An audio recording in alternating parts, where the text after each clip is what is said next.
Hello guys! Welcome back to my page or vlog. Ngayon guys, may stand tayo dito na pang baby girl at saka baby boy.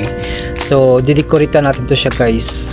So, tulad nito guys yung ginawa ko, yung para sa baby girl, yung lagyan natin siya ng palda yung nanay.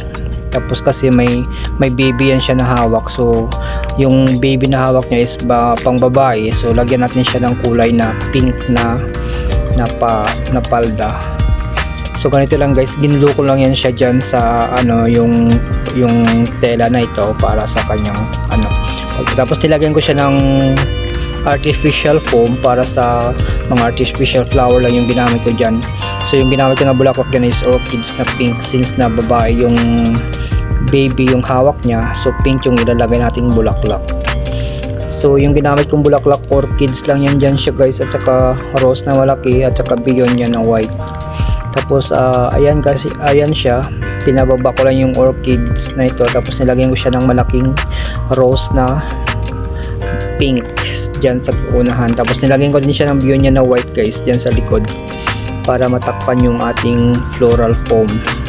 So ayan siya guys, and then nilagyan ko yan siya ng lavender na kulay, or lavender na flower na artificial pang accent para maganda naman siya tingnan, kasi po hindi lang puro light lang yung nilagay natin dyan. So nilagyan natin siya ng lavender na kulay violet. So guys, naayos ko lang yan siya yung orchids din kasi hindi masyado groupings yung orchids. So ayan guys, nilagyan ko yan siya ng lavender para may accent lang siya na kanyang kulay, kasi puro light yung kulay na nilagay ko na flower yun kaya ayan. So ayan, nilagyan natin siya ng nilagyan ko dyan sa taas, kaso hindi pala pwede, pangit pala tingnan, so tinanggal ko, nilagay ko na lang sa baba. So yun lamang guys, at maraming salamat sa inyong panonood. At ayan guys yung ating ginawa, ayan. So mother and daughter, ayan siya guys, di ba maganda yung palda niya. And then ayan na siya guys,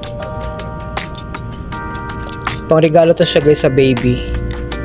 At ito naman yung pang lalaki na baby. So yung hawak niya is lalaki na baby, kaya light blue din yung nilagay kong skirt niya dyan sa baba, at saka flowers light blue din yung ginamit ko. Ayan yung ginamit kong bulaklak. At ito naman guys, pang wedding, yung stand na ng bride. So nilagyan ko din siya ng gown niya guys na white.